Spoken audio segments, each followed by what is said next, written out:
É.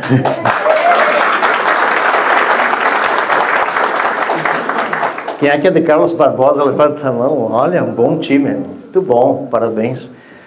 Tem de Garibaldi também. Vamos ver as catequistas de Garibaldi. Muito bom. Marcorama. A Verônica é sobrinha do padre Fachinelli. Já conhecido esse Johnny Fachinelli. Vamos ver. Carlos Barbosa, Marcorama. Coronel Pilar. Coronel Pilar. Muito bom. Daltro Filho também? Tem. Quem que é de Daltro Filho? Levanta a mão. Vamos ver. Não chegaram. O padre Josemar se atrasou, né? Quem mais? Tem mais alguma? Arco Verde. Quase que esqueço da nossa querida Arco Verde. Muito bom. Esse é o time da região pastoral de Garibaldi. Que bom, fiquei sabendo desses vossos encontros. Parabéns, porque quando a gente caminha juntos, a gente já está exercendo o papel de uma igreja sinodal e de uma igreja em saídas. Nem sempre é fácil a gente sair de casa. O nosso tema proposto para a noite de hoje é os seguidores de Jesus, a igreja em missão, a igreja em saída, né? Então, aqui está um tema fundamental, a sequela Christi, que a gente precisa caminhar em nossa vida com os olhos fixos nele, em Jesus. Isso é o fundamental e é o que a gente transmite, sobretudo, com a nossa vida. E também com a nossa linguagem. Eu aprendi de um grande missionário que trabalhou no Xingu, se chama Dom Erwin Krauter. Ele disse assim... Ele esteve, quando chegou no Xingu, você sabe, o Xingu é uma região bem complicada, de muitas tribos indígenas, e tinha uma tribo que havia 10 anos que o padre não visitava, mais ou menos, 8 a 10 anos. E aí ele fez questão de fazer alguns dias de barco, e depois precisou mais uma pequena canoa para ir até essa pequena ilha, onde tinha uma tribo de indígenas, onde a catequista era quem evangelizava aquele povoado. Isso nos arrepia, porque o que ela fazia? Todos os domingos à tarde, ela reunia o pessoal e lia o evangelho daquele domingo e rezava o terço. Só isso. E ela preparava, junto com a comunidade, a gurizada para os sacramentos. Quando viria o padre, então, fazia tudo uma vez só. E no caso, daí o bispo quis ir lá numa certa feita.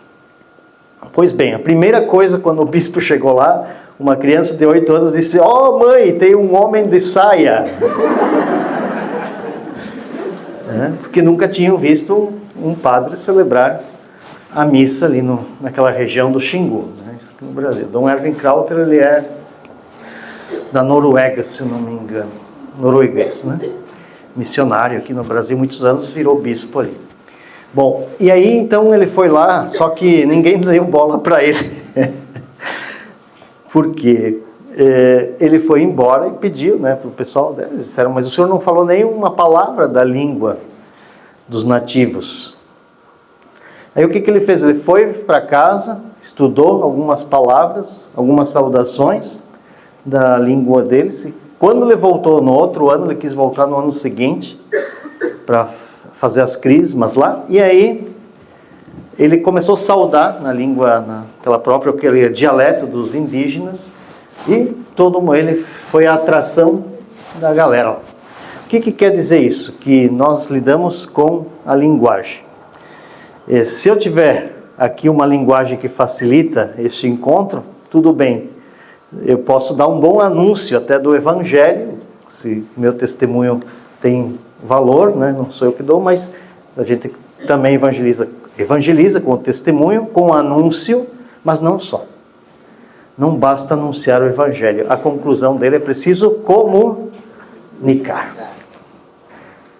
E esse é o maior problema que a gente enfrenta na linguagem, né? Porque as gerações têm umas mudanças muito rápidas nos meios de comunicação, então é o primeiro problema que a gente enfrenta no nosso dia a dia. Por isso, que bom que tem também várias catequistas Eu vejo aí catequistas, homens, né, jovens também, que lidam com as redes sociais, que lidam com as mídias, com o celular, com essa capacidade de lidar com os meios de comunicação social. Então a conclusão do Dom Erwin Krauter é que não basta anunciar o Evangelho, também precisa comunicar. Isso eu ouvi dele pessoalmente numa palestra da Semana Teológica em Caxias, que ele deu em 2008, 2009, faz uns bons anos já que eu ouvi isso. Então esperamos que a gente tenha uma boa interação, uma boa comunicação nessas 2 horas ou menos que estivermos aqui juntos, para que a gente possa ter um bom proveito, tanto no crescimento pessoal nosso, como equipe, né, que viemos, quanto de vocês pessoalmente e também no dia a dia, na vida diária. Vamos começar com uma canção que as irmãs prepararam aí para nós.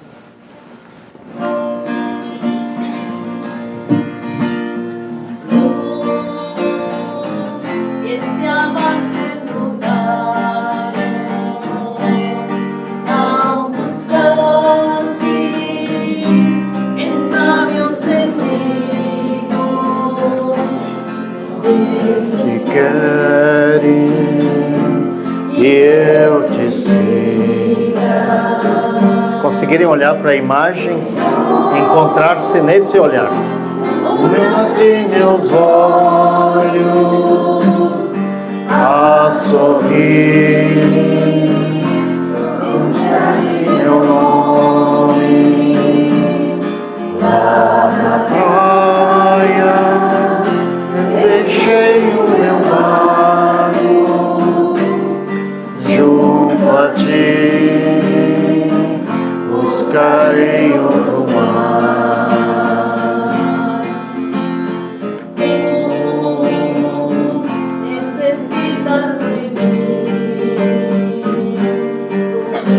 Cansaço, que a outros descanse, amor que queira seguir amando.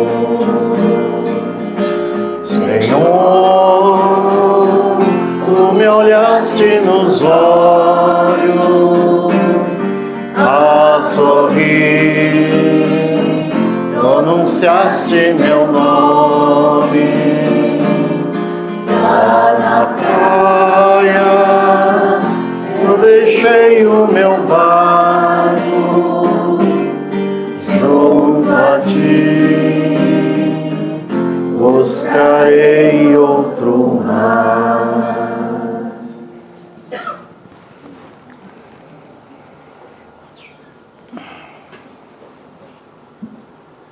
Então, este é o tema: os seguidores de Jesus, a igreja sai em missão. Vamos, primeira coisa, ver onde nós estamos, em que mundo nós nos encontramos. Acho que é sempre importante a gente não perder de vista, né, que há poucos dias estamos vivendo a taxação do Trump, né, com o Brasil, num mundo globalizado, né, estamos vivendo nessa nação com um mundo de rápidas descobertas, cibernética, tecnociência, inteligência artificial, nanotecnologia, apenas para citar as mais recentes. Estamos numa guerra, uma terceira guerra mundial espalhada, isso não podemos negar.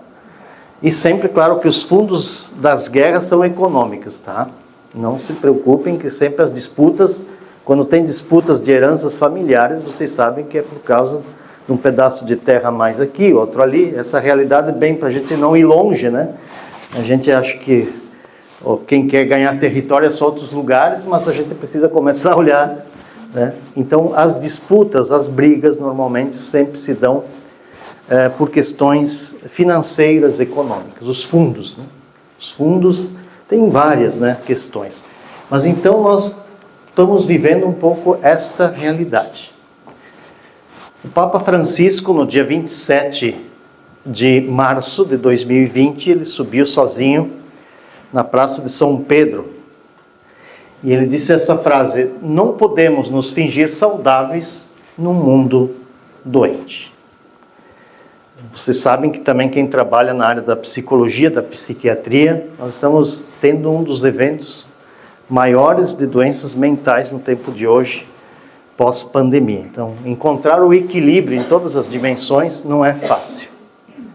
A gente precisa fazer muitas vezes terapia, tratar-se, dar-se esse luxo, entre aspas, para que a gente possa ter equilíbrio neste mundo em que nós vivemos tão desequilibrado, assim como o clima, a natureza, o nosso planeta anda desequilibrado, e também os eventos extremos climáticos não deixam mentir isso, né?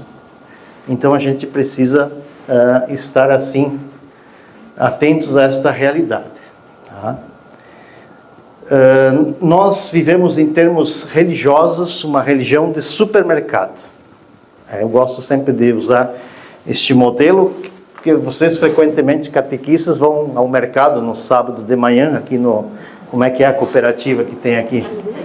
O Cairu, né? Os de Carlos Barbosa vão lá na Santa Clara, mas agora tem o Andreassa, que é mais em conta, né? Tá bom?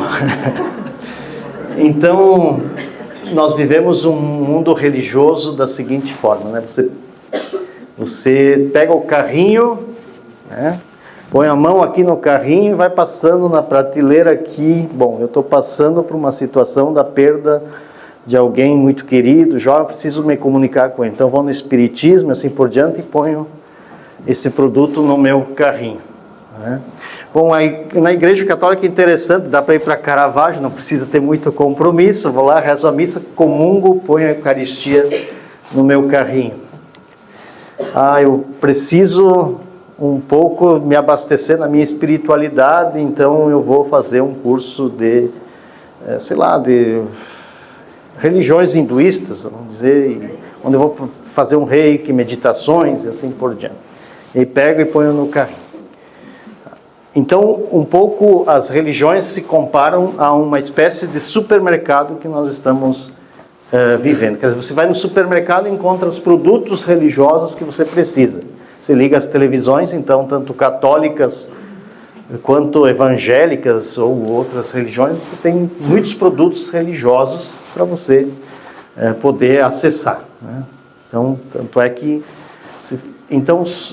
nós vivemos um mundo, num campo da religiosidade, que descobriu-se que não há uma religião, algumas religiões, com a conquista do planeta, facilidade dos meios de comunicações e mesmo dos transportes, descobriu-se uma facilidade de rodeá-lo e descobriu-se uma diversidade de culturas e cada uma delas possui suas próprias formas, dinamismos de relacionar-se com Deus. Tá? Então, tudo isso é o que um pouco, uma visão assim muito breve, muito, diria assim, um pouco superficial até, mas assim um panorâmica bem sintético daquilo que a gente está vivendo no mundo que nós estamos. Sempre é importante a gente ter os pés no chão da realidade que a gente vê, porque isso traz angústias também. Traz angústias para o ser humano, para esses seres jovens que estão em nossas mãos e que estão preocupados assim como nós, como nossos pais, como quem tem empresa, como quem tem agricultura, como tem, olha os efeitos agora, essas questões que estamos vivendo, econômicas, o que vai ter de consequência. Nós estávamos ouvindo no rádio agora, para Garibaldi, o metal mecânico já está preocupado, né? Aqui, Garibaldi, as indústrias moveleiras de Bento Gonçalves, muito preocupadas, e assim por diante, né? Então, nós vamos... quando a gente fala que a guerra parece que está longe, ela está muito próxima, né? Está muito próxima da gente, tá? Então, é importante a gente estar aí e não ter um olhar de desespero. Keep calm, tá? Mantenham-se calmos, que nós somos peregrinos de esperança, né? Estamos no ano jubilar da esperança. Se a gente olhar só nessa parte, sim, o Brasil promete ser um bom país, sim, e nós temos recursos assim naturais que ninguém tem no planeta Terra. Nós estamos num dos melhores países que podemos ter melhor desenvolvimento futuro. Então, só para a gente dizer, não se desespere, tá? Tenho muita esperança, porque nós estamos num país que tem muita água, muito verde, muita natureza, muita abundância de recursos, tá? Vamos lá, vamos ter esperança. Mas só para dizer assim que a realidade que nos atinge assim, quando nós imaginávamos que depois de 2 anos de uma forte pandemia que passamos, de muitas preocupações, nós achamos que o ser humano não tivesse mais a capacidade de, pelo menos, fazer guerras. Nós achávamos que isso pertencia do século XX para trás. Nós nos achávamos mais evoluídos. Infelizmente, o efeito foi contrário, né? Foi contrário. Vamos tratar de espiritualidade. Aqui tem uma imagem do grande iconógrafo russo chamado Rublev. Ele pintou este quadro, né? Essa aqui é uma reprodução por volta de 1500 ou antes, no século XIV, 15 ou 16, agora não recordo. Mas enfim, aqui revela a imagem da Santíssima Trindade, onde, eu não sei se vocês conseguem perceber, aqui vocês veem que o azul representa a cor da divindade. Não está tão claro, mas a divindade do Deus Pai aparece muito pouco. De Jesus, bem mais, que se revelou, assumir a nossa encarnação, Espírito Santo, mais roupas etéreas, né? Então, no meio, no centro, está um cálice. Vocês estão vendo? E essa parte reservada, dizem que é para cada um de nós, sob esta mesa, né? Então, a comunhão da vida trinitária que se revela a nós. Um grande eclesiólogo brasileiro chamado Agenor Brighenti, que por sinal foi assessor do sínodo dos bispos que aconteceu, o sínodo sobre a sinodalidade, ele diz: hoje assistimos à irrupção do religioso. Então todo mundo busca, por que isso? Vocês lembram o período do iluminismo? Quem estudou um pouquinho de história, do racionalismo, dos filósofos, dizia que Deus estaria morto, certo? Lembro do Titanic, que foi o forte da Revolução Industrial, que dizia que nem Deus poderá parar o Titanic, depois acaba afundando. Então, no iluminismo e no período do início da era industrial, se dizia que Deus estava morto. Por exemplo, uma frase de Nietzsche, né, um grande filósofo: Deus está morto. Então, se achava que a religião não teria mais sentido para as pessoas. Se a gente olhar para os grandes sistemas do socialismo, comunismo, também diziam que a religião seria o ópio do povo. Só que o que aconteceu depois das duas grandes guerras mundiais? O religioso irrompeu com tudo. Era como um vulcão que estava ali sendo abafado, porque o ser humano, ele faz parte da sua dimensão intrínseca, o ser religioso, o ser espiritual. Nós somos dotados de mente, corpo e espírito. Isso faz parte da antropologia humana. Então, quando se achava que a religião, ou a religiosidade, ou a espiritualidade iria se acabando, ela veio com tudo, como um vulcão. E rompeu. Só que essa irrupção do religioso não significa necessariamente uma espiritualidade de comunhão e participação. Por quê? A Trindade, o Deus que é amor, é um Deus de comum unidade, de comunhão de vida. A Trindade, ela sempre ela é distinta nas suas pessoas e na sua missão. Cada um tem a sua missão.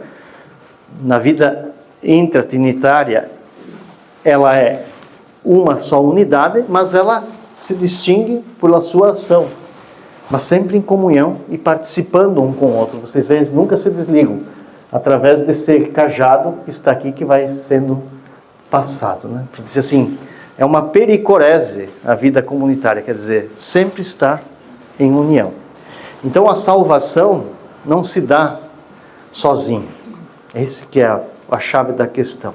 Nós já estamos salvos por pertencer àquilo que ouvimos no Evangelho de hoje. A família não de sangue, mas a família de Jesus, que é aquele que se coloca a ouvir a palavra e fazer a vontade do Pai que está nos céus, pela ação do Espírito Santo que se move em nós. Então nós nos salvamos, sim, juntos. Estamos no mesmo barco, na mesma barca. Não há salvação individualista. individual, porque a individualidade sempre é preservada, mas não há uma salvação só minha. Nós nos salvamos juntos. Essa que é a questão. Nós somos um ser feito para relações. Nós somos um ser para o outro. E o grande problema, e que se vocês têm observado o Papa Leão, e como o Papa Francisco, insistem da gente sair do egocentrismo, de sair de si mesmo para doar-se. Então, vamos pegar um exemplo simples. Ser pai e mãe de família, os filhos vão precisar para sempre de uma referência. É um exemplo, né? De exemplo. Ser padre, pronto, tem que ter, vocês vão ter, verem nós consagrados, um padre, uma referência. Precisa maturidade. Se eu viver no meu mundanismo e para mim mesmo, não respondo à missão que eu fui chamado. Então, é sair de si, do narcisismo de si mesmo, para estar ao lado colocando os dons e talentos que cada um de nós tem a serviço de quem está ao nosso lado. Então, trabalhar em equipe, viver em família, viver em comunidade, é algo essencial para o ser humano. Só que nós estamos numa promoção de sociedade que faz exatamente ao contrário. O que os grandes filósofos dizem? Nós vivemos uma época, os pensadores de hoje dizem, do hiperindividualismo. De um egocentrismo muito grande. E o egocentrismo, o individualismo e o narcisismo está chegando nas nossas lideranças mundiais.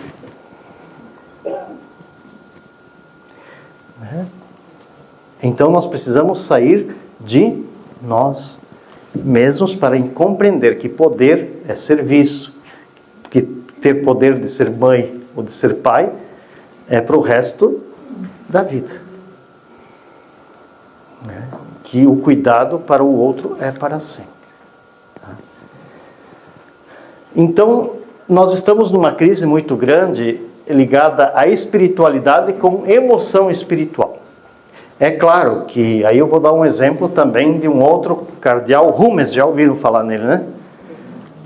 Cardeal de São Paulo, cardeal Cláudio Rumes, ele deu uma palestra, eu ouvi dele, disse assim: os jovens, para serem cativados, passa pelo sentimento. Então também precisamos trabalhar os sentimentos com os nossos jovens, nas crianças, né? Como é que é o seu nome lá? De jaqueta azul, blusão. Júlia, você mesmo. Ela foi, como é que é o nome lá? PhD, é isso? A PHN, né? Que significa... Por hoje não vou mais pecar. Por hoje não vou mais pecar. Então são movimentos atuais, juvenis, e ela participou, está entusiasmada com toda a força do Espírito Santo. Ela disse assim: volta para as irmãs pobres servas da divina providência, que precisamos de mais irmãs, né? Como essas jovens que estão aqui na frente, né? Então, mas nós vivemos hoje um movimento de muita comoção subjetiva e espiritual, os movimentos, né? E está uma certa crise. Ora, a espiritualidade cristã, trinitária, ela é autêntica, ela brota do desejo de Deus. Vocês lembram o que nós rezamos no Salmo responsorial da missa deste domingo? Humildes, buscai a Deus e alegrai-vos, e o vosso coração reviverá. Então, a verdadeira espiritualidade é aquela que busca continuamente a Deus, porque é uma sede que nunca se apaga, e que é movida pela ação do Espírito Santo. Qual é que foi a primeira coisa que a gente fez aqui? A invocação do Espírito Santo, para que Ele possa nos iluminar, para que nos dê a criatividade, a beleza e a leveza da nossa ação pastoral, da nossa ação catequética, da nossa principal atividade na vida da igreja, que é catequizar, fazer ecoar no coração das pessoas as verdades últimas da palavra de Deus e da própria doutrina da igreja. A palavra catequizar significa fazer ecoar. fazer ecoar. É aquele eco que fica, aquela palavra que te marcou lá de alguém e que nunca se apaga no teu coração.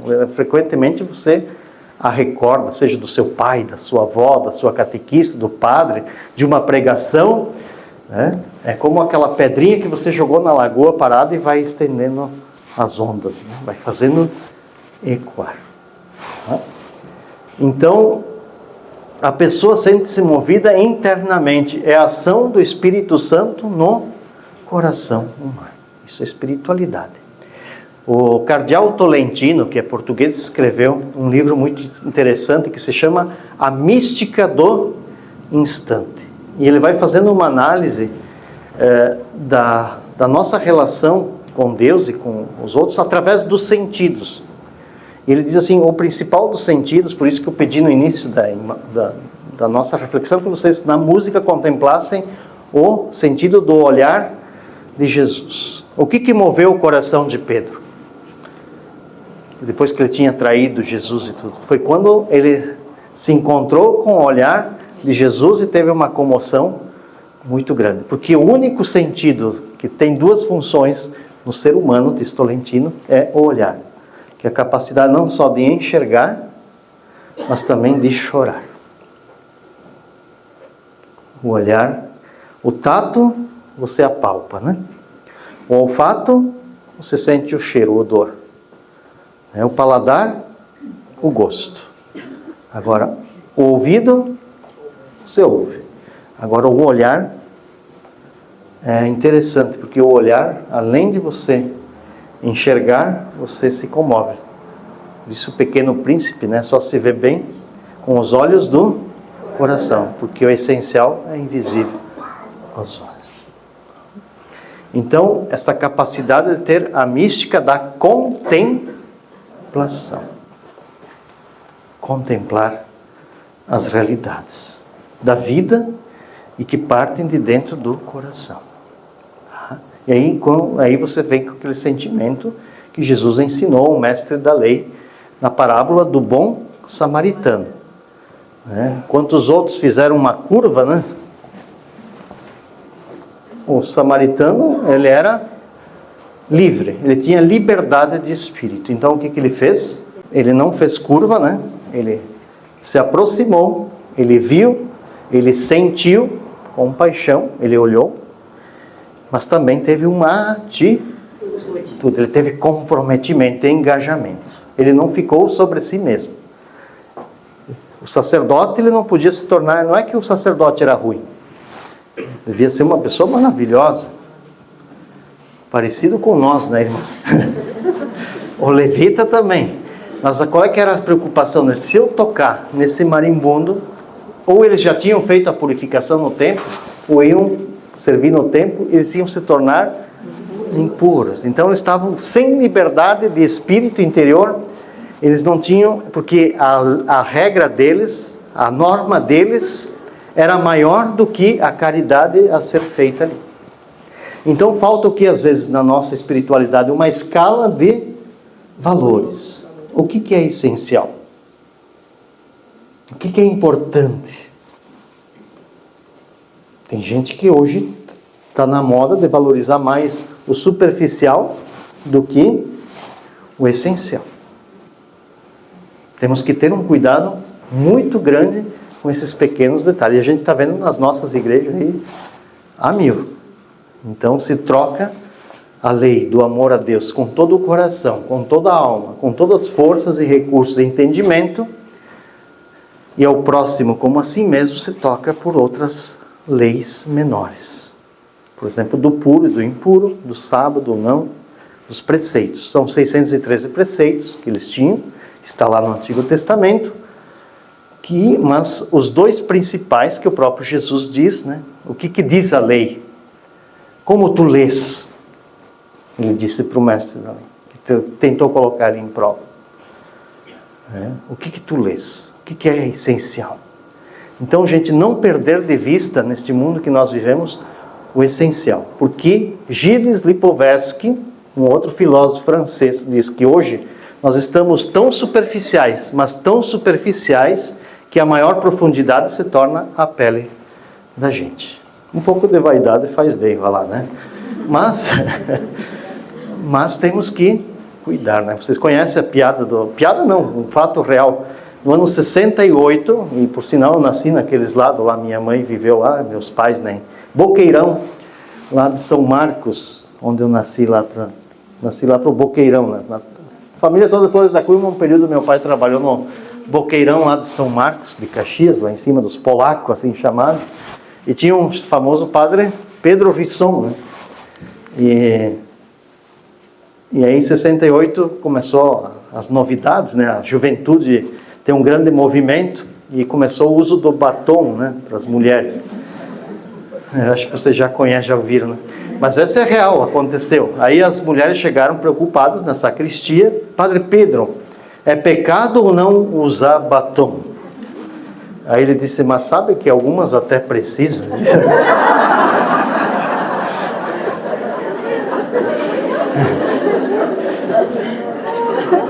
Mas isso aconteceu, da fato. Para dizer assim, mas nós temos que cuidar, porque hoje a maior preocupação está com a pele, com a aparência, com a superficialidade humana. Então isso se torna também um risco deste mundo que nós vivemos, que pode comprometer a espiritualidade. Este cara aqui foi um dos grandes peritos do Concílio Vaticano II, também, Karl Rahner, um teólogo alemão. Ele disse o seguinte, é uma frase bem famosa dele que marcou, ele falou isso aqui em 1968. O século XXI será o século da mística. E nós estamos em que século? 21, né? Já passou-se um quarto. Já estamos a mais, né, do que para o próximo do ano 2050 do que já do 2000, né? Já se foi, né? 26 anos. O cristão de amanhã ou será místico ou não será cristão. O que a catequese propõe? Uma catequese mistagógica. Vamos decifrar, que a secretária, a Luana, me ajudando a fazer os slides hoje, porque elas acham que faço os slides muito feios, muito antigos, então elas dão uma reformada. Lembro, quando a Cláudia trabalhava lá na paróquia, elas ajudavam, né? Os jovens sempre ajudam. Aí ela disse assim, padre, o que é mística? É uma boa pergunta, disse, eu vou falar isso aí. Então, a palavra mistério é a mesma de sacramento do latim. Mysterium é uma palavra grega. E a palavra grega, mistério, traduzido para o latim, é sacramento. E se a gente traduzir para o português, é sinal. Então, a palavra sacramento sempre tem um sinal. Por exemplo, por trás da água, do batismo, tem o mistério da Santíssima Trindade, que a gente não vê, mas está ali presente. Por trás do pão e do vinho da Eucaristia está o corpo e sangue de Cristo. Então, as espécies a gente continua nos sentidos vendo-as iguais, certo?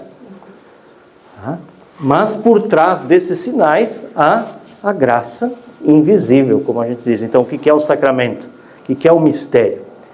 Por trás do mistério está a graça santificante que a gente não enxerga. Então, mística, mistério, por isso que a gente diz, uma catequese mistagógica é aquela que te leva a você se inclinar diante do mistério. Ele, Criador, tu, criatura. Ele, Criador, nós, criaturas.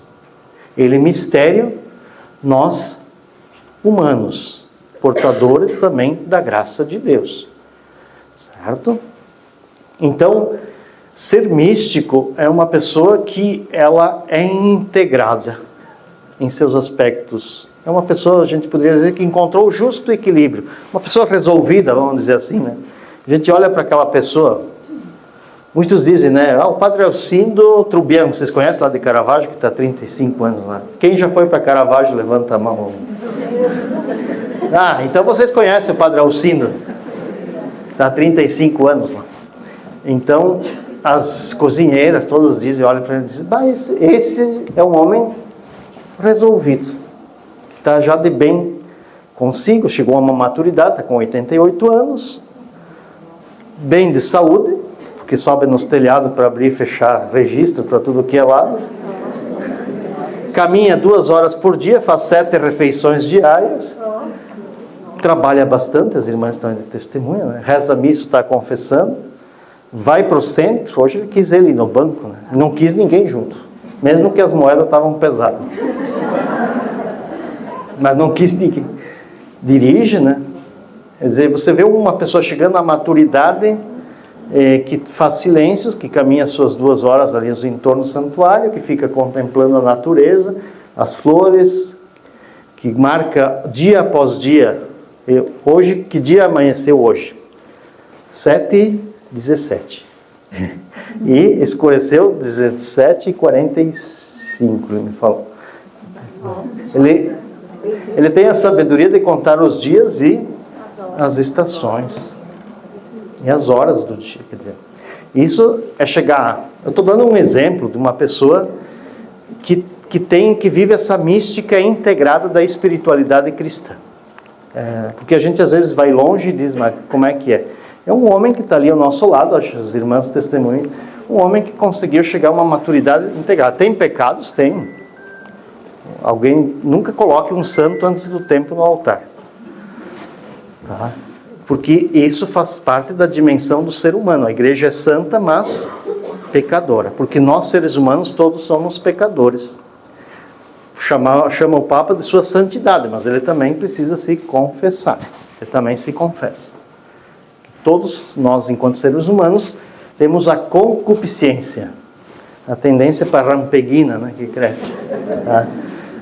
Todos temos uma tendência para o mal. A concupiscência é assim, o pecado foi apagado no batismo. Tudo. O batismo apaga tudo, tá? Se alguém não foi batizado que é adulto aqui, vai se batizar que apaga tudo. Só que depois tem a tendência para o mal. Lembra que São Paulo diz, né? Faço o mal que não quero e deixo de fazer o bem que eu gostaria de fazer. Todos têm.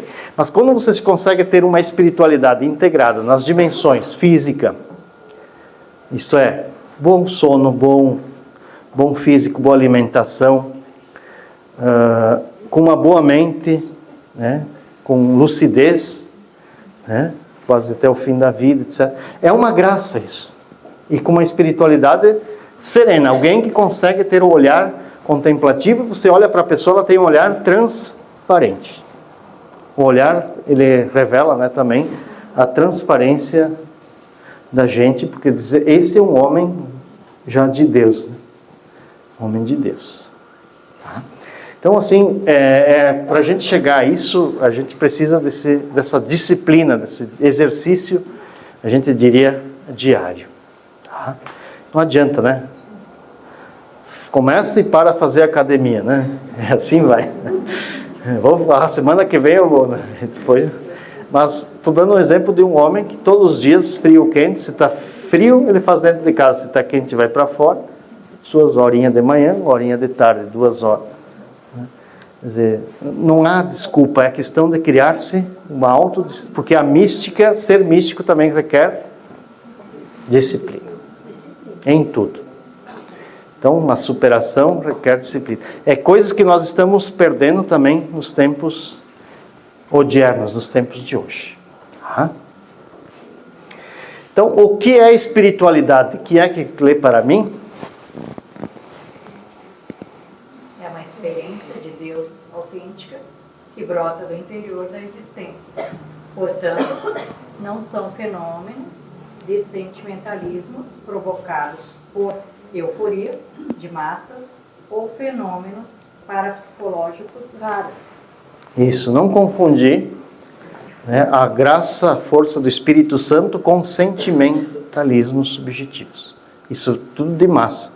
É que às vezes uma religião de massa ela pode se tornar parecida com um torcedor de time de futebol. Esses dias eu disse assim, por que o Marx da Marx Pan não vinha para Caravaggio, né?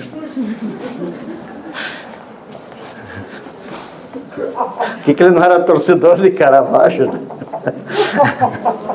Aí eu tirava a dívida. A gente ficou assim. Vocês entenderam? E a gremista entendeu.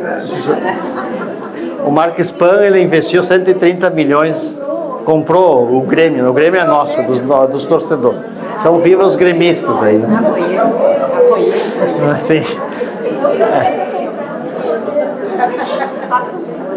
Mas para ver assim que o efeito, pessoal, o que eu quero dizer com isso? Ó, estão vendo aqui?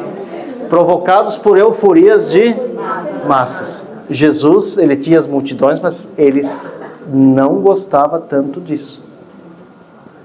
Ele procurava se afastar e depois se retirava, às vezes, uma noite em silêncio e oração.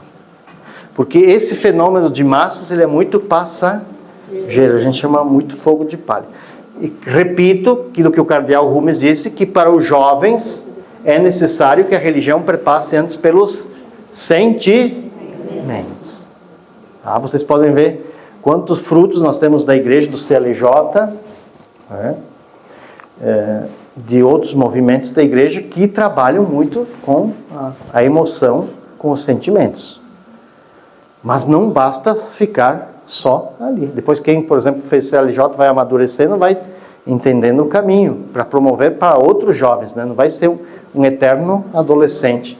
Então, mas tem um início, né? Precisa o fermento, mas a gente precisa ter cuidado com esses fenômenos eufóricos de massa. Porque a coisa mais fácil é quando você trabalha a lavagem cerebral das massas, depois você tem elas na sua mão. E Jesus não quer isso, né?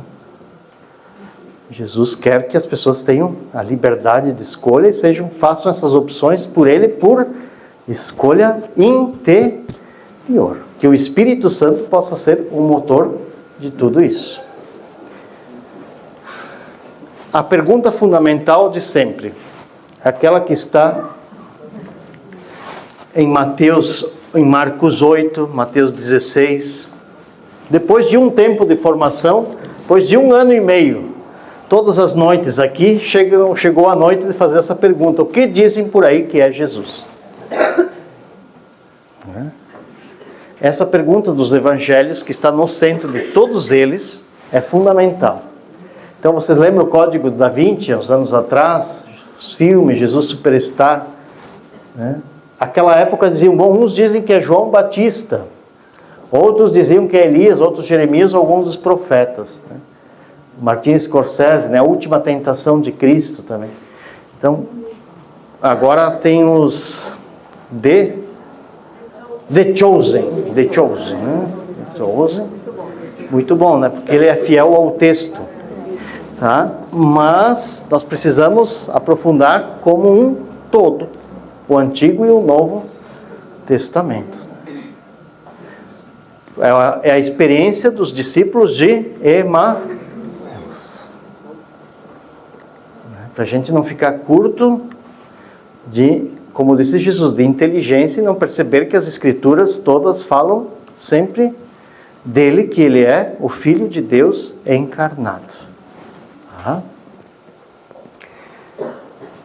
E aí a pergunta, né, que ele fez, então, quem é Jesus Cristo? É a mesma pergunta, quem é o ser humano?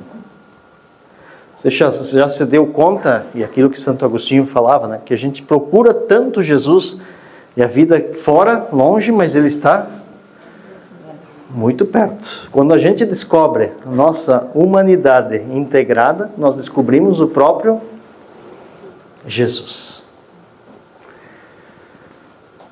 Porque nós somos criados à sua imagem e semelhança. Já pensou que maravilha isso? Quando a Trindade contemplou o universo que tinham criado e viu que era bom, mas Jesus era filho unigênito, ele sentiu a falta dos irmãozinhos. Ele disse, Pai, como seria bom se eu tivesse mais irmãos. Então, o unigênito de Deus,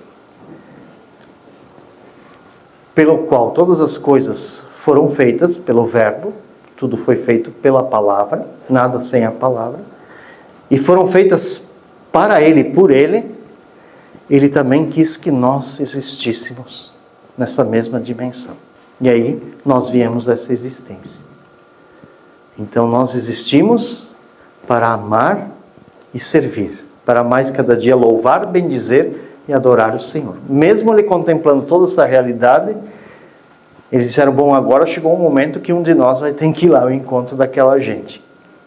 E aí, na decisão da Trindade, resolveram enviar o Verbo que se faria plenamente igual a nós, menos no pecado.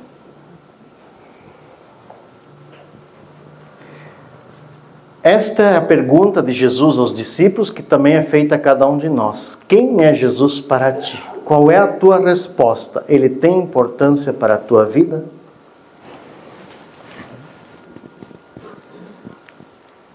Então tudo parte, esta encarnação, desde o anúncio, que é a festa que a gente celebra no dia 25 de março, 9 meses antes do nascimento de Jesus, quando o anjo Gabriel é enviado à jovem Maria.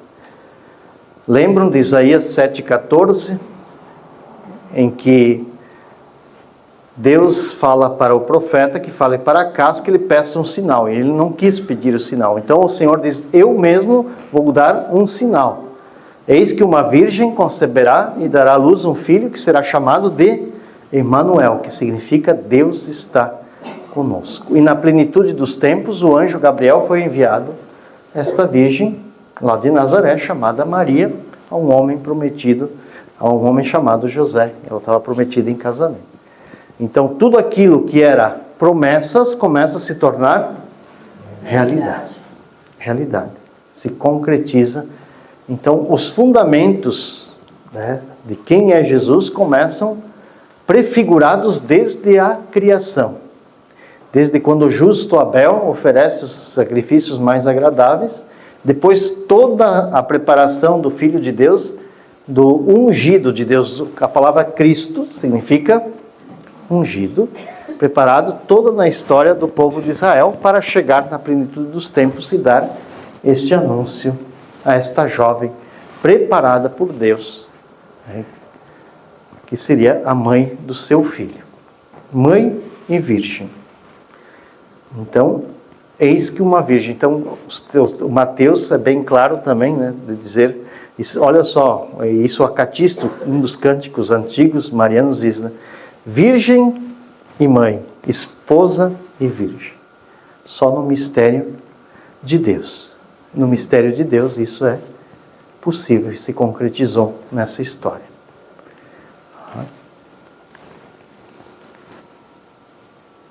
Alguém que precisou ser cuidado, plenamente humano. Alguém que se formou na escola judaica. Exercia o papel da lei. Aos 12 anos, ele faz o rito do Bar Mishivá, como todo menino judeu fazia. Então, nasceu sujeito à lei. Foi batizado no Rio Jordão, se solidarizou, ele que não tinha pecado, também recebeu o batismo. Um homem que reuniu discípulos, que fez discípulos, anunciou a boa nova do reino, que proclamou a identidade dos seus seguidores com um RG chamado os 8 números, que são as 8 bem-aventuranças. Um RG de 8 dígitos, né? As bem-aventuranças. Que formou o grupo dos 12 e que os introduziu na sua barca. Então, Jesus te chama para ser discípulo, para evangelizar, anunciar o reino de Deus, sem promessas falsas, para assumir a cruz, para dar frutos, para perseverar na comunidade e igreja, para amar como Ele nos amou e para ser promotor da vida, defender sempre este dom mais precioso que todos nós recebemos. Algumas das implicâncias que podemos pensar, muitas outras. Mas o primeiro chamado que Ele nos dá é para a gente estar continuamente aprendendo com Ele. Tá bom? Então, antes de entrarmos para o intervalo, né? 8h30, é isso? Vocês fazem intervalo? 8h30. Então Deus amou tanto o mundo que deu o seu Filho único para que todo o que nele crer não pereça, mas tenha a vida eterna. Quer dizer, não é só um momento, né?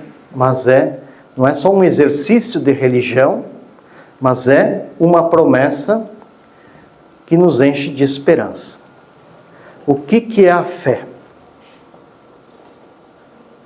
Alguém gostaria de me ajudar? O que é a fé?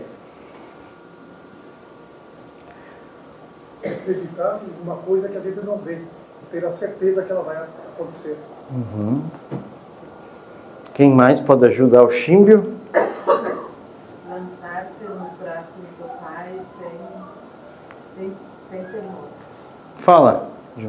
Uma coisa que eu entendi é que fé é olhar uma folha em branco e deixar que Deus escreva o que quiser nela. Bonito.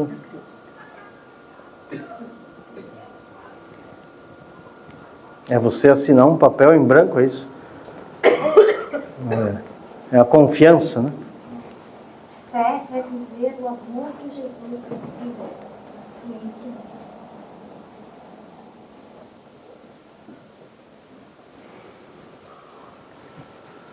Acreditar, proteção. Isto. Persistir.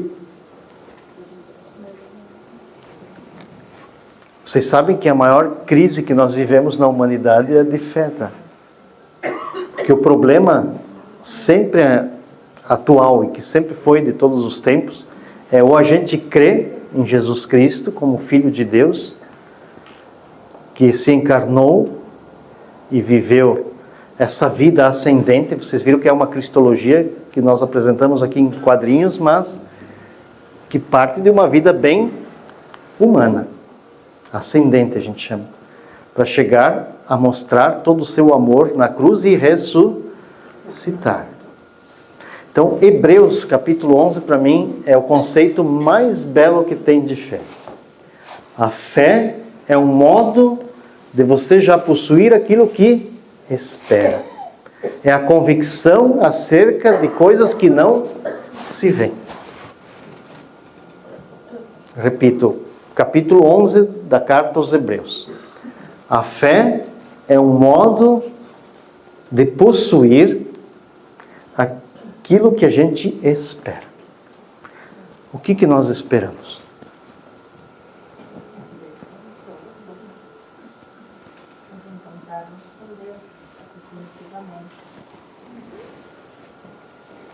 Por isso a importância da gente ter uma atenção muito grande e que a gente tem perdido muito para as exéquias, para a celebração da partida última dos nossos irmãos.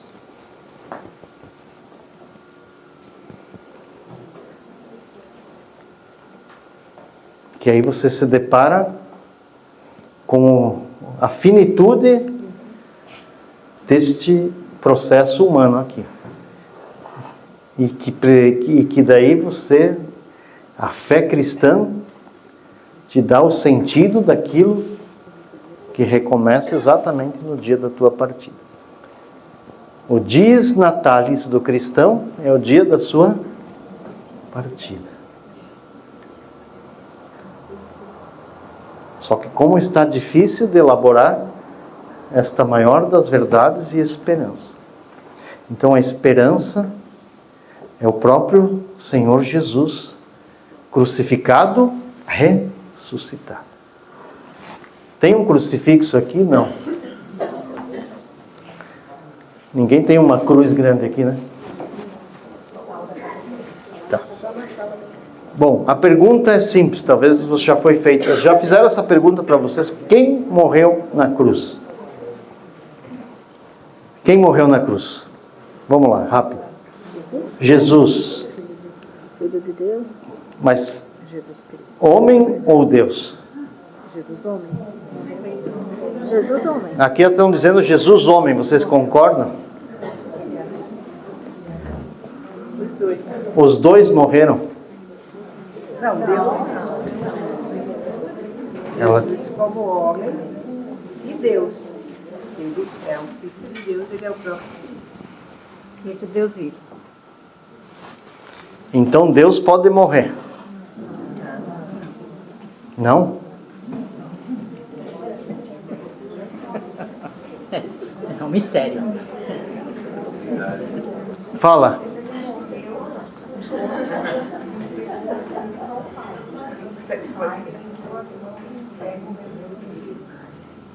E quando ele aparece ressuscitado, não aparece com o corpo também?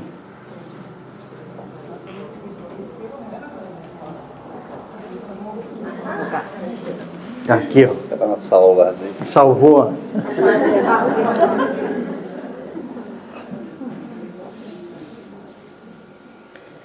Quem é Jesus? Estamos celebrando 700 anos este ano do Concílio de Nicéia. Quem morreu na cruz? Vamos fazer isso, essa resposta, depois do intervalo e vocês discutem enquanto. Então, vocês chegaram a discutir sobre essa pergunta tão importante que nós tínhamos deixado no ar? Não cheguei a uma conclusão ainda. Aqui, ó, 3, 2, 1.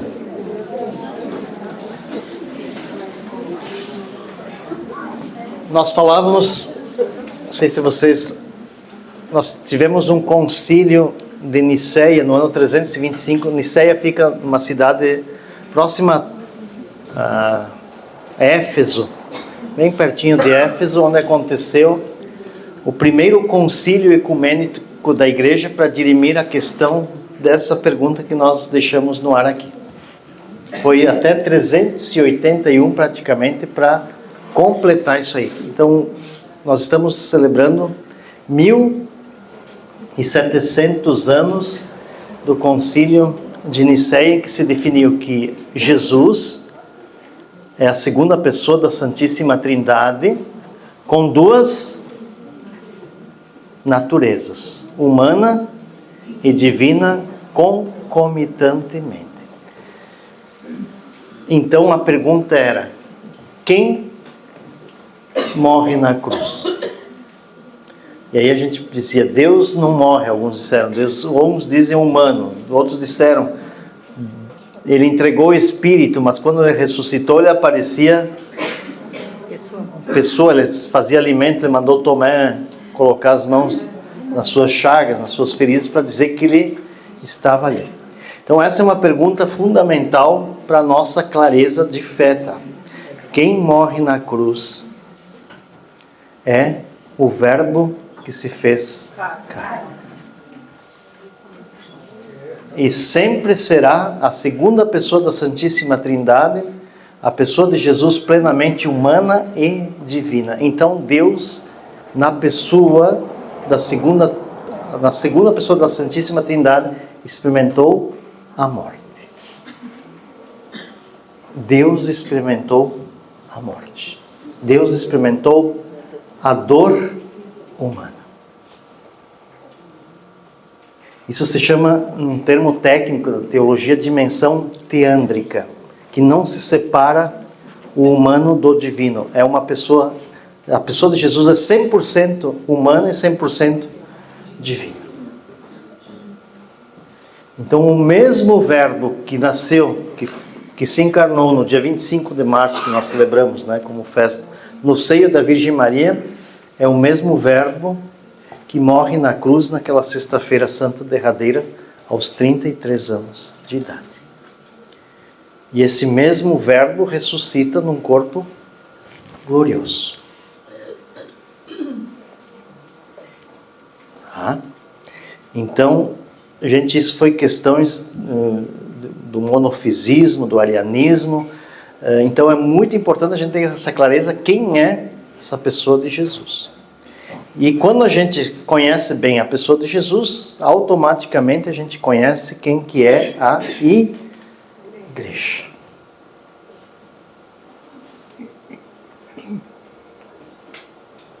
Assim como aparece essa comunidade visível, com estruturas, com hierarquia. Essa comunidade visível é portadora da graça invisível. Então nós formamos o corpo místico de Cristo. Ele é a cabeça, mas nós o corpo místico. Então, esta comunidade que se vê com organizações visível, dá para fazer uma analogia com o Verbo encarnado. Então, aquilo que se vê é também portadora de algo divino. Vocês lembram, na morte do Papa Francisco, até a eleição do Papa Leão XXIII, 267 papas, desde Pedro até Leão, 14 ininterruptos numa história da igreja. Todos os holofotes, né, todos os países estavam olhando para aquela pequena cidade do Vaticano. Um lugar tão pequeno para uma grande missão no mundo. Entende? Então, esse lugar visível, com o seu pontífice, que cria pontes, que é o Papa, junto com todos os bispos que formam a hierarquia, com os padres que são os cooperadores dos bispos, aqui está o vínculo hierárquico da igreja, mas que está unido por uma estrutura chamada de sacramentos. Qual é que é a estrutura principal, essencial da igreja? É o Rex Populi, é a matriz. É um povo, né, que é de Deus, que está identificado pelo princípio do batismo, com diversos depois estados de ser. Então, essa estrutura visível que se dá de modo especial pelos sacramentos aí da iniciação cristã, que é o batismo, a crisma e a eucaristia, que são os sacramentos da iniciação cristã. Depois tem os sacramentos do serviço, que é da ordem e da matrimônio. Depois nós temos os sacramentos da cura, que é a confissão, a reconciliação e a unção dos enfermos. Então, essa é a estrutura visível principal da igreja. Então, esse se chama o vínculo sacramental. Depois nós temos o vínculo que é do símbolo, que é a profissão de fé, que é o creio. Então, essas estruturas, estão vendo, que são visíveis. E tem as essenciais e tem as estruturas eclesiais e tem as estruturas eclesiásticas, tá? Que não são tão importantes. Vou dar assim, vamos dizer, vamos pegar um bispo. Uma vez aconteceu na Itália que ele andava com um cajado de ouro, com uma mitra toda cheia de pérolas preciosas, numa festa da igreja, mas lá dentro a igreja um pouco vazia. Mas ele era uma pessoa boa, manifestava então toda a estrutura eclesiástica, mas faltava um pouco da eclesialidade. Não significa que ele era uma pessoa ruim, mas ali, pessoa boa, de igreja e tudo, mas a visão dele era outra. Então nós temos várias formas de modelos de igreja, mas todas elas portadoras da graça principal santificante, porque o Espírito Santo habita em cada coração, que começou lá no seu batismo, de modo especial, essa identidade. Então vocês estão vendo que essa estrutura visível, ela não está distinta da estrutura invisível. Então aqui também nós podemos fazer uma analogia da igreja com o Verbo encarnado. Então, o que faz com que você foi catequista? Vamos pegar a Madre Teresa de Calcutá. Ela era uma consagrada de escola, que saiu na rua e começou a ter uma certa até confusão, porque se encontra com uma pessoa caída num lixo, um senhor de idade, e ouve uma voz que ecoou. A catequese foi dada para aquela pessoa que estava no lixo. O que aquela pessoa dizia para a Madre Teresa de Calcutá? Vocês lembram? Tenho sede. Tenho sede. Aí quando ela foi para a casa da escola e foi rezar numa capela mais ou menos bonita como essa que vocês têm ali, só que lá diante do crucifixo, qual é que foi a frase que ela ouvia de Jesus? Na cruz, né? As últimas palavras. das 7 palavras, né? Tenho sede. Aí mudou a vida dela. E ela foi para as ruas lá da Índia, né? E começou a trabalhar. Mas não precisou um movimento artificial. Foi algo que o Espírito Santo soprou. Por isso que espiritualidade, o que é quando a gente está falando do discipulado de Jesus? O que é a verdadeira espiritualidade? É aquela que brota pela ação do Espírito de dentro de você assume a missão. Porque nós estamos falando da missão também agora. Então não ter medo, dei um exemplo, né, de Madre Teresa de Calcutá. Teve um historiador em 1890 que abriram os arquivos do Vaticano para ele. Ele não era católico. E ele começou a ver tanta coisa ruim na igreja, na história, que ele se converteu ao catolicismo. Ele via lá os pecados dos papas, a história das... E ele disse assim, peraí, mas aqui tem um mistério da fragilidade humana, mas tem a ação do Espírito que vem movendo a igreja. E ele se converteu ao catolicismo. Von Pastor, o nome desse historiador. Que está citado nesse livro, eu creio, nós cremos na parte da... Creio na Santa Igreja Católica. Né, citando este fato. Então, vocês estão entendendo onde que eu quero chegar ou não? Mais ou menos? Eu quero chegar ao seguinte, que essa igreja que nós vivemos, ela é visível, mas é ao mesmo tempo portadora da graça invisível, tá? Então, ela é humana e divina ao mesmo tempo, não dá para separar isso é humano e divino. Nós somos humanos com portadores da graça de Deus. Então, todos nós já estamos salvos, tá? Não se preocupem. Sim, vocês têm que ter essa certeza e essa esperança, essa convicção. Nós já estamos salvos na spes salve, salvos na esperança. Vocês sabem, né, que nós estávamos juntos, o Padre Luiz fez um retiro com nós. Os neurologistas estão intrigados nas suas pesquisas, e agora estão fazendo mais 100 mil pesquisas, porque existe no ser humano o chamado ponto Deus, né?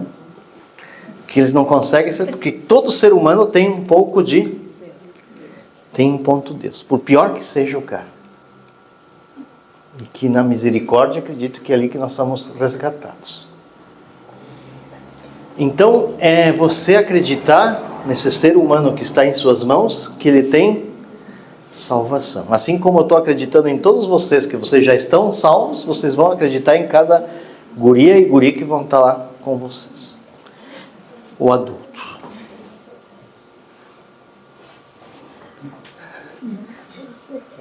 Nós temos um trabalho agora, a irmã Gracilita também, botei ela nessa fogueira. No presídio estadual aqui de Bento. Tem 500 jovens lá dentro.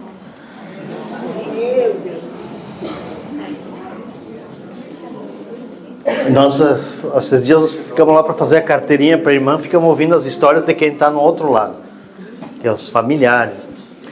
Vocês imaginem o potencial de 500 jovens dentro de um lugar desse. Tá. No sábado eu estive lá de volta, então, para fazer a... Sabe quantos vieram? Eu e o Padre João, né? Macieiro lá. 9. Mas... é o Espírito. O que me tocou para eu voltar quando eu trabalhava aqui na Santo Antônio em Bento, assim, o presídio ali debaixo, né? Nós ia jogar futebol com os presidiários.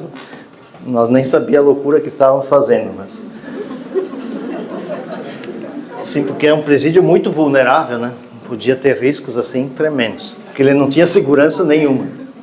E lá é segurança máxima agora, né? Esse que está no barracão. Ele é aqueles estilo americano. Mas é terrível, é tenebroso, né? Entrar lá assim. A irmã acho que viu só na entrada. Disse, tomara que ela não se assuste. Eu estou falando isso porque a missão, você vai vendo ela conforme o Espírito vai soprando. Aí, na quinta-feira santa do ano passado, eu vou assistir a missa para tirar umas ideias da homilia, para a missa da noite.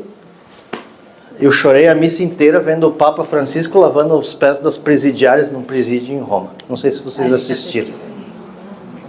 Cara, aquilo para mim E na semana seguinte, a Ana Maria, responsável, vem para Caravaggio e diz: precisaria um padre de Caravaggio para o presídio, porque vocês estão a dar uns 20 minutos, né, de Caravaggio até ali no barracão.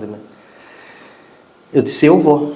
Ela se assustou, porque ela disse: tu? Eu pensei até que era o Renan, que ela disse, né, o jeito dela falar, que ela é italiana. Não, eu disse: eu vou. E depois, com o tempo, eu contei para ela por quê. Que para mim foi o Espírito Santo, porque eu pensei assim, puxa, se o Papa, que é o Papa, vai uma vez por mês visitar os presos e seguindo o Evangelho, a pastoral carcerária tem esse lema: estive preso e me visitasse. Então você vai ver Jesus lá e não outra coisa, tá? É tentar ver o ponto de Deus naquela tragédia humana desse porão da humanidade que é o presídio. Então o que estou dizendo isso? Que o Espírito não precisa tu inventar. Se tu te coloca com seriedade diante de Deus, a missão a ser exercida, o Espírito Santo é o grande protagonista da igreja, e ele que vai te mostrar essa missão que você tem a exercer. Então, com leveza, porque o Espírito Santo é harmonia e é leveza, e ele harmoniza as coisas. Então, esta igreja visível que você vê, ela é portadora do Espírito Santo, da graça invisível. Com uma analogia do Verbo encarnado não medíocre. Por quê? Porque Jesus, totalmente humano, igual a nós, menos no pecado, diz o livro dos Hebreus, a nossa fé. Agora, a igreja santa e pecadora, porque nós todos, desde o Papa até o último dos cristãos, que foi batizado nesse instante, em algum lugar desse mundo, é sujeito a pecados. Então, por isso que não medíocre essa analogia, mas a igreja também é humana e divina, a exemplo do Verbo encarnado, numa semelhança. Então, essa dimensão também teândrica, isso é, que não se separa, gente.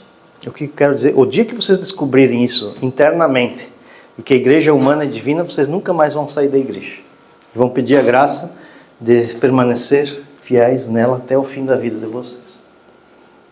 Que foi o que Santa Teresa d'Ávila, do Carmelo, dia de hoje, celebrando, ela sempre pedia para Deus que ela nunca saísse da igreja.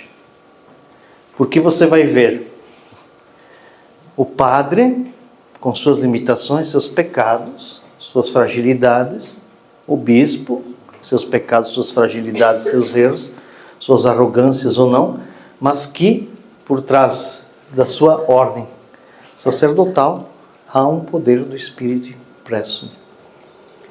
Agora, o problema depois, ele vai ter que se acertar no purgatório por alguns anos, né? E cada um de nós, né? Mas perceber, não sei se vocês agora conseguiram chegar. Por que eu perguntei quem morreu na cruz? Para a gente saber quem é Jesus, tu vai saber quem é a igreja. E a missão a ser descoberta é pela moção do Espírito Santo. E ele é criativo, e deixar-se levar por essa criatividade, você vai ver que ele vai conduzindo a sua vida na missão da igreja. Essa é a certeza da fé.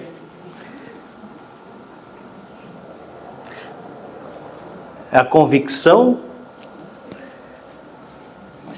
sobre coisas que não se veem. Isso é fé. Então você crê em Jesus e crê na igreja também. Porque muitos diziam: Cristo sim, igreja não. Era o período do iluminismo.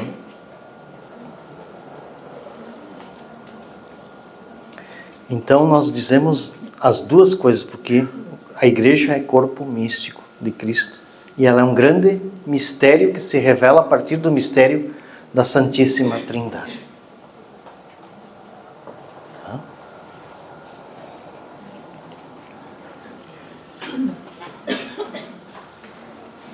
Gente, está claro isso?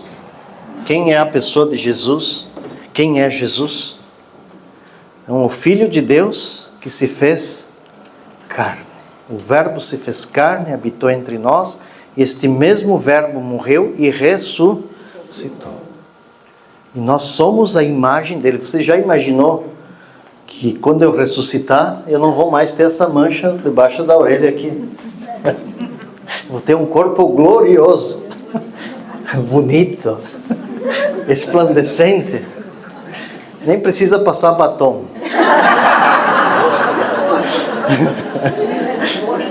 Sem dores. Não. Sem dores. No céu não haverá tristeza, nem sombra de dúvidas, Nem dores. nem lágrimas e nem dores. Nem a dor do ciático.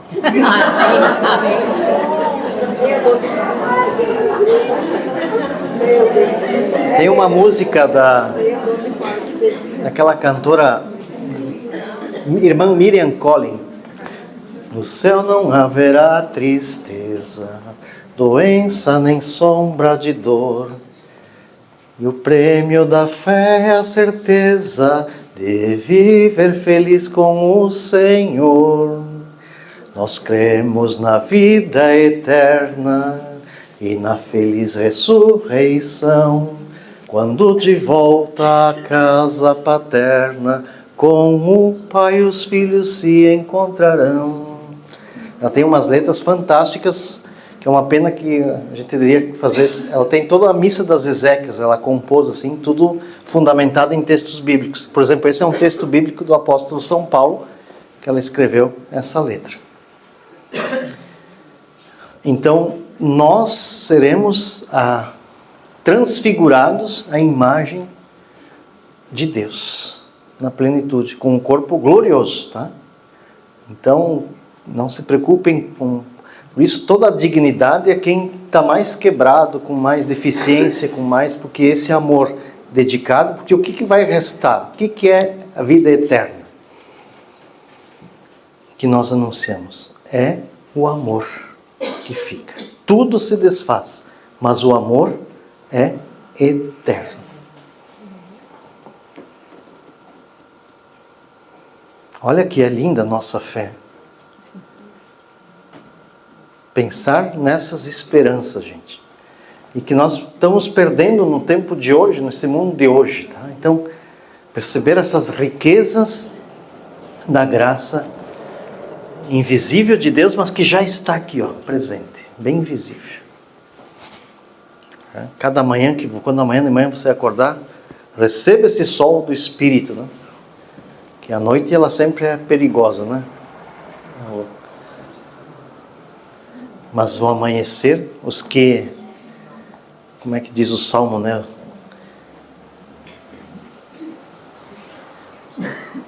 Se na noite vem o pranto visitar-nos, de manhã vem a alegria nos saudar. Sempre ter essa certeza. Saúde, o dia tem a sabedoria de acolher cada dia, assim como ele se apresentar.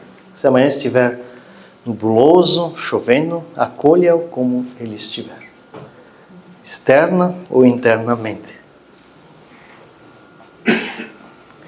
Então, a missão de Jesus é que o seu reinado aconteça aqui.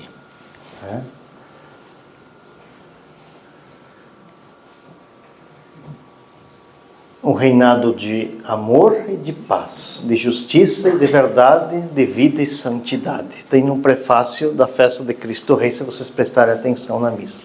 Qual é que é o reino de Deus? Reino de amor e de paz. Reino de justiça e de verdade. Justiça e verdade sempre andam juntas. A guerra é cheia de mentiras, né? Então, vocês percebem isso, né? Então, o reino de Deus já é o contrário. Ele já é amor, paz, justiça, verdade. Vida e santidade. Estou resumindo um pouco. Então, qual é que é a natureza, a missão da igreja? Missão e natureza, o ser da igreja é juntos, anunciar o Evangelho. Paulo VI escreveu uma carta no ano de 1975, que se chama Evangelho Nunciandi. A essência da igreja é anunciar o Evangelho. Então, evangelizar, boas notícias. Num mundo cheio de tragédias, vocês têm que ser portadores sempre de paz e esperança. Onde há desespero, que o leve a esperança. Porque o dia de amanhã a gente sabe que sempre vai ser melhor. Tá? Esses dias eu estava pensando, nós temos um cemitério bem antigo lá atrás do Santuário de Caravaggio. Que se viesse a bomba atômica eu já me colocava numa das túmulas, aí os padres morreram de rir com essa. Se bom, se vier, eu já fico lá de resguardo e já tô pronta. O pó está pronto lá. Diz que a gente vira som. Não, mas saber que mesmo que aconteça o que acontecer, nós estamos salvos nessa esperança. Amém. Não é? Amém. Tá? Então, este anúncio de Jesus que veio a este mundo, anunciando o reino de Deus, que morreu e ressuscitou, que este é o Evangelho de São Paulo que nós pregamos, precisa sempre ser renovado e anunciado. Né? Se alguém pregar outro Evangelho diferente deste, descartem, né? Diz o apóstolo Paulo. Então a igreja existe para evangelizar, para anunciar a pessoa de Jesus Cristo e a boa nova que Ele nos trouxe. Então pensar que a esperança que nós proclamamos não é uma ideia de esperança, não é só um conceito, não é um conceito do ano jubilar, o tema é esperança. Não, a esperança é o próprio Cristo, né? Morto e ressuscitado. Então aqui, ó, todo o anúncio da fé cristã se baseia na pessoa de Jesus Cristo e o anúncio do reino de Deus. Então é complicado ser catequista? Não. Basta você estar convicta acerca dessas coisas e dizer, eu já tenho posse disso. Vocês vão ver como eles vão ficar vidrados, assim como vocês estão me olhando agora.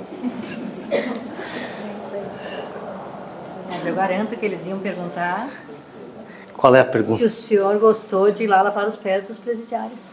Se o senhor se sentiu bem. Eles iam perguntar. O senhor gostou? Não é fácil, né? Não, eu sei. Mas sabe que a gente sai de lá num contentamento. Sabe que é um drama antes de tu chegar lá. Tu fica imaginando mil uma coisa. Mil coisas ruins. Se eles vão te fazer um... Te sufocar. sufocar para fazer um não sei o que, te pegar de refém. Isso. Muita coisa. Muita coisa rola. Tu tem que passar no raio-x, porque é perigoso. Tem um pastor preso lá, que não se sabe se... Em si, ele disse que não, que foram os outros que colocaram. Então, todas as coisas que a gente entra lá, qualquer bolsa ou roupa, a gente faz questão que passe tudo no raio-x. A gente não pode entrar com cinto, com nada, né? A gente já vai sem nenhuma metal, nada. Então, tu tem que ir lá despojado para começar a história. Como Jesus. E olha lá. Com Jesus. Sim, com Jesus, estou brincando. Mas saber que tu vai encontrá-lo lá. Mas assim, o drama que é antes de tu, cada dia que tu vai lá, tu fica uma semana, eu não vou mais nisso aí. Não adianta nada. Sabe? E aí quando tu vai lá, tipo, que nós somos sábados, tu sai de lá com uma satisfação, com o coração tão preenchido que é um mistério. Então eu digo para a senhora, vale a pena. Mas tem outras religiões também vão lá, né? Sim, estava falando de um pastor que ele começou a fazer tanta amizade com o pessoal, com os agentes e tal, ele entrava com a maleta de ferramenta porque ele sabia fazer manutenção. Só que um dia encontraram na maleta celulares e droga dentro. E daí ele está lá preso. A euforia das massas. Não, por isso que eu estava falando tudo isso, porque agora me lembrei, né? Voltando, que tem várias igrejas, tem todos os horários para cada igreja. Mas tipo uma pastoral que não é visível, que ninguém quer, que é difícil, para dizer assim para vocês, mas que a igreja está ali presente. Eu estava falando isso porque nós temos que nos deixar mover pelo Espírito. O Evangelho te confronta, tá? Eu estive com fome, me deste de comer, estava nu, me vestistes, preso, doente, me visitastes, né? Vocês acham que é fácil visitar o doente? Não é? Tem que ter choque de cintura. E não só visitar, mas cuidar. Vocês sabem que não é fácil. Eu acho que muitos dramas estão nas nossas famílias, para ninguém é diferente. Então, gente, mas esse é o Evangelho do amor. Porque a marca do amor é que está no coração do cristão. Então, faça-o com o maior amor, porque se tem uma missão na igreja, que é a principal de todas, é do catequista e da catequese, da catequista. Do catequista e da catequista, porque vejo que tem vários homens aqui também. Porque essa é a missão que Jesus deu aos apóstolos e que a igreja leva de geração a geração. Então, se vocês não são muito valorizados, não se importem com isso por nós, digo. Não olhem para nós muito nisso. Mas que a principal tarefa da igreja é a catequese. A paróquia que optou, a região pastoral que optou pelos catequistas, ela fez a opção mais bonita e bela. Isso aprendi com o meu professor de pastoral. Ele disse: o bispo pode ir lá no teu santuário, na tua paróquia, mostrar isso, mostrar o salão, mostrar o salame pendurado debaixo dos porão, sei lá, etc. Tanta coisa, ele dizia.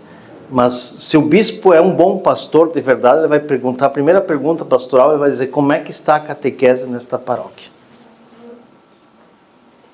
Como é que está a catequese nesse lugar? Porque aqui está o centro da evangelização. Então, acreditem em vocês mesmas, acreditem nesse trabalho, e acreditem nesse chamado que Jesus fez para vocês.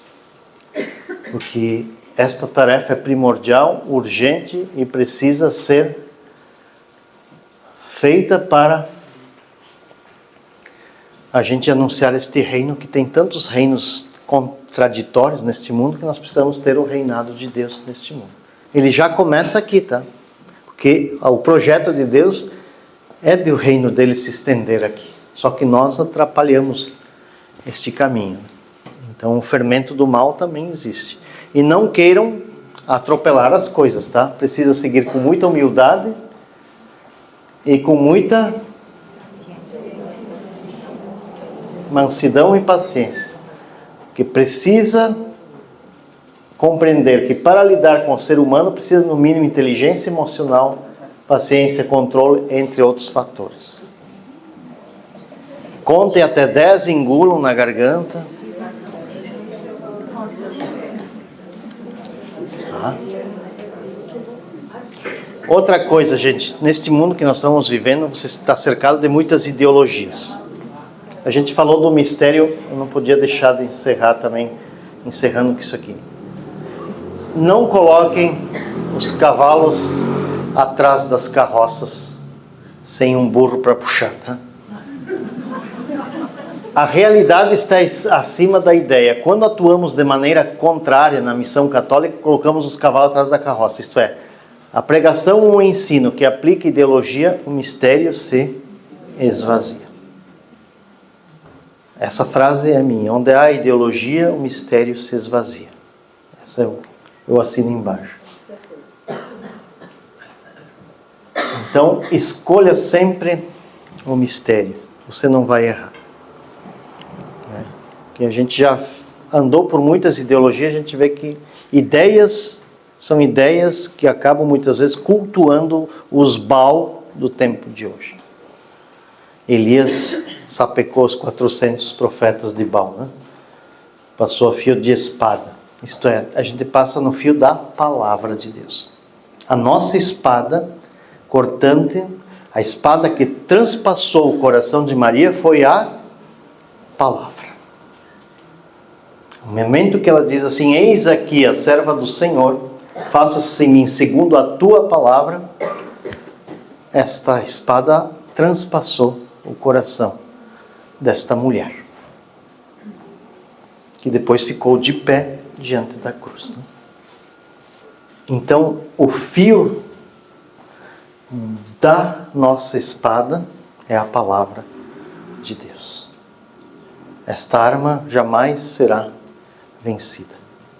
Então, qualquer dúvida, consulte a palavra de Deus, consulte a Bíblia. Este recurso é uma norma não normata, quando a gente estuda teologia. É a norma que não tem norma. Então, você segue essa sabedoria divina que vem do alto, e aí não vai esvaziar o mistério da vida cristã, essa espiritualidade. Porque quem cria ideologia sempre quer a brasa para o seu assado. E o mistério, ele se dá por si mesmo. Ele é maior, né? Ele é infinito. E tem muita ideologia hoje dentro do catolicismo. Ou é liberalismo, é conservadorismo e tantos ismos que não levam a nada. Fiquem com Jesus Cristo, como vocês estão o conhecendo. E não se cansem de buscá-lo e conhecê-lo, porque isso é infinito. Se a gente buscar essas fontes de águas cristalinas, que jorra desse Cristo, nós teremos uma sociedade diferente, não narcisista. Narcisismo todos nós temos um pouco desde criança, né? O ser humano nasce egoísta, ele quer a teta só para ele quer os brinquedos só para ele, mas depois a gente precisa ter uma sociedade que vá amadurecendo. E se vocês pensarem quantos papas, tanto Francisco quanto Leão, estão batendo nessa questão de sair de si mesmo. Se vocês olharem as grandes lideranças do mundo, que está acontecendo tragédias e guerras, porque estão muito voltadas sobre o seu próprio narcisismo. Tanto no Brasil quanto fora, ninguém se escapa muito das nossas lideranças. Porque não compreenderam que o poder é servir. Cada um quer marcar o seu cocô onde senta, né? Mais ou menos. O narcisista tem isso. Vocês sabem que o narcisista não ama e não se deixa amar. Mas ele sempre tem que estar em evidência. Se ele não está em evidência, vocês podem olhar. Então não saiamos desse narcisismo que a sociedade nos impõe, e nós vamos ver que a vida vai ficar mais leve. Leveza de quem? Do Espírito Santo. A alegria do Espírito Santo, a sua leveza e a sua harmonia nos vai deixar pessoas leves para a gente testemunhar o Evangelho de Jesus. Louvado seja nosso Senhor Jesus Cristo. Para sempre seja louvado. Muito obrigado e uma boa noite para todos vocês.